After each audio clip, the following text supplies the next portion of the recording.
वालेकुम जनाब। जनाब मैं बहुत माड़ा बंदा वा। मैं तो लंडे दियाँ पैंटा सींदियाँ लैके तो वो मैं वेच लैना।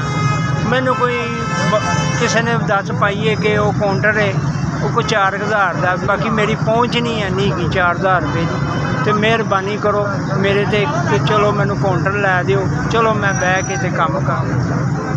मेरी यह दरख्वास्त है, तुहाडी मेहरबानी। अगे मेरे बेटे ने भी वो गुर्दियां का मसला बनया सी, मेरे नाल तुसीं बहुत तावन किया सी। मैं दिली मुहब्बत करके कि मैं कहना हले भी मैं तुहाडे के मैं तुहाडे वास्ते दुआ जिसले नमाज पढ़ना तुहाडे के दुआ अल्लाह के दुआ करी दी कि इन्हों दिन दुगनी तो रात चुगनी करे कि मैं कहना हुण मेरे वास्ते कोई पट्टा या मिल जाए, क्योंकि मेरा बच्चा हुण वो गुर्दे का मसला बनया, वो वजन नहीं चुक सकता, रेड़ी भी नहीं टिक सकता है कि फट्टा या इतने 4000 का है। वो मन मेरे ते मेहरबानी करो तो मैं वो फट्टे के उत्ते थोड़ियाँ पैंटा ला के तो मैं बह जावां अपने बच्चों को, चलो गुजारा कर मेहरबानी।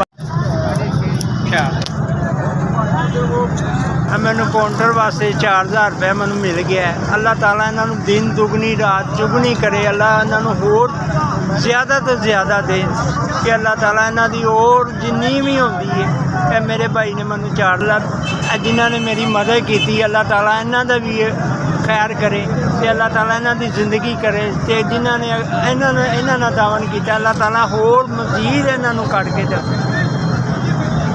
SBS वालियां दा मैं बहुत शुक्रगुजार हाँ कि मैं हूँ काउंटर लैन जोगा हो गया। मैंने इन्होंने 4000 रुपया दे दिता, बड़ी मेहरबानी इन्होंने मैंने 4000 रुपया दिता तो मैं काउंटर लिया के इत्थे रख के तो मैं इन्हों का बहुत शुक्रिया SBS वाला।